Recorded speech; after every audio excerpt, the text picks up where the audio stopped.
বন্ধুত্বপূর্ণ সম্পর্ক হঠাৎ করেই উল্টে গেল। মার্কিন প্রেসিডেন্ট ডোনাল্ড ট্রাম্পের দ্বিতীয় দফায় দ্বিগুণ শুল্ক আরোপ যেন যুদ্ধে রূপ নিচ্ছে। তীব্র বাকযুদ্ধে জড়িয়ে পড়েছে দেশ দুটি। এই শুল্ক যুদ্ধে টালমাটাল হয়ে পড়তে পারে ভারতের অর্থনীতি।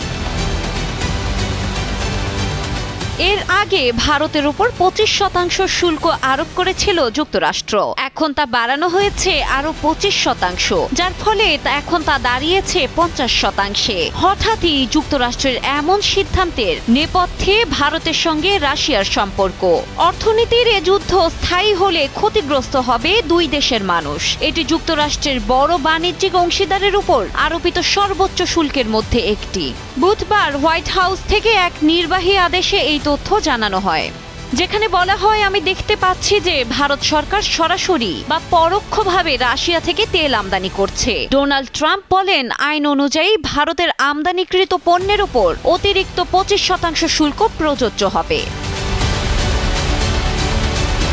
হোয়াইট হাউসের দেওয়া তথ্য মতে এই নতুন শুল্ক 21 দিনের মধ্যে কার্যকর হবে। এমন ঘোষণার পর আন্তর্জাতিক মহলে মোদি ট্রাম্প সম্পর্ক নিয়ে ব্যাপক কৌতূহল ও আলোচনার ঝড় উঠেছে।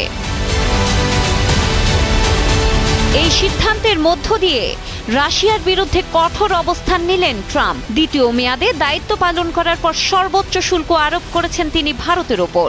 সম্প্রতি রুশ প্রেসিডেন্ট ভ্লাদিমির পুতিনের ইউক্রেন আক্রমণ নিয়ে নিজের কঠোর অবস্থান পুনর্ব্যক্ত করেছেন ট্রাম্প, যেখানে সতর্ক করে দিয়েছিলেন রাশিয়ার সঙ্গে জ্বালানি বা প্রতিরক্ষা খাতে বাণিজ্য করা দেশগুলোকে শাস্তির আওতায় আনা হবে।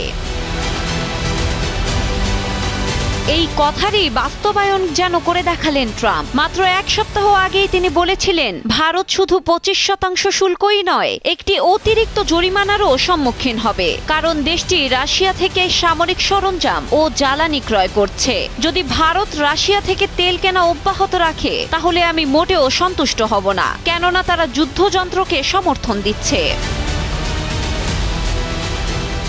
যুক্তরাষ্ট্রের এই সিদ্ধান্তের বিরুদ্ধে ভারতের পররাষ্ট্র মন্ত্রণালয় তীব্র প্রতিক্রিয়া জানিয়ে বিবৃতি দিয়েছে, যেখানে বলা হয়েছে, ইউক্রেন যুদ্ধ শুরুর পর থেকেই আমরা রাশিয়া থেকে তেল আমদানি করছি, আর এটাই আমাদের লক্ষ্যবস্তু হওয়ার কারণ। আমাদের টার্গেট করা হচ্ছে। যারা আমাদের সমালোচনা করছে তারাই বাণিজ্য চালিয়ে যাচ্ছে রাশিয়ার সঙ্গে। ডেস্ক রিপোর্ট, সময়ের আলো।